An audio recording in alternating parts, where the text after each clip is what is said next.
السلام علیکم ناظرین بلاد شرقیہ، بلاد عرب، بلاد شام، بلاد یمن، بلاد عراق و فارس اور بلاد افریقہ پر ایوبی سلطانوں کی حکومت پھیلی ہوئی تھی۔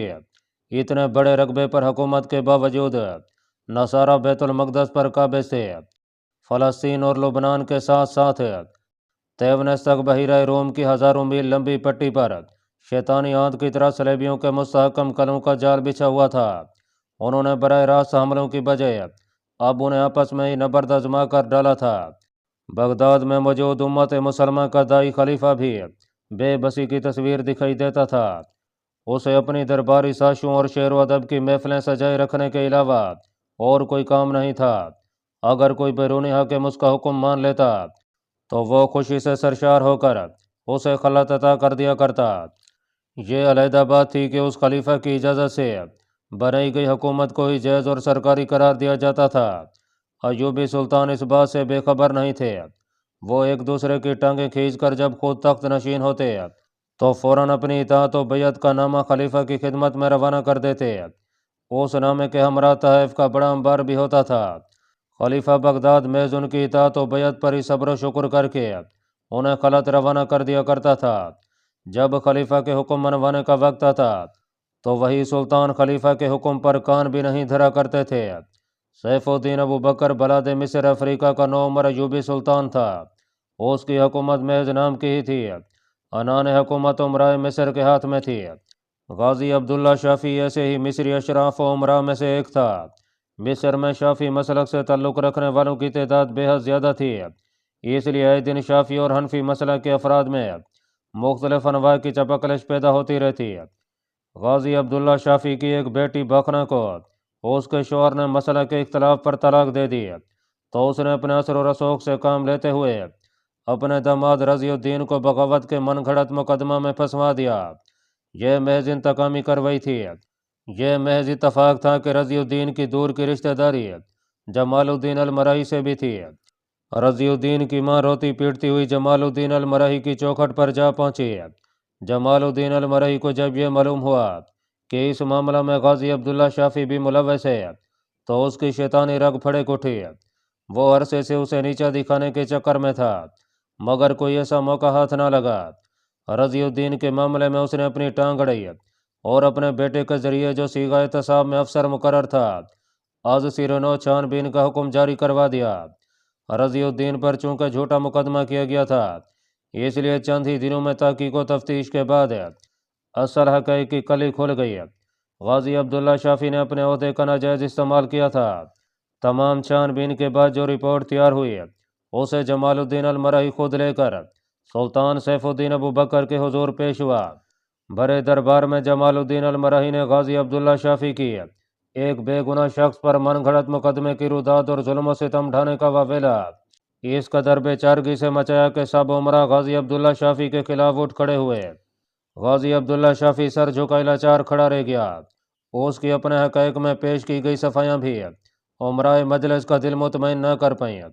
بالآخر اس نے اپنی بیٹی پر کیے جانے والے ستم کا تذکرہ کرتے ہوئے یہ تسلیم کر لیا کہ واقعی یہ مقدمہ من گھڑت تھا مگر اس کا مقصد ظلم کرنا نہیں بلکہ احساس ذلت پیدا کرنا تھا تاکہ مستقبل میں رضی خاتون کسی دوسرے کی بیٹی کے ساتھ ایسا نہ کر پاتا۔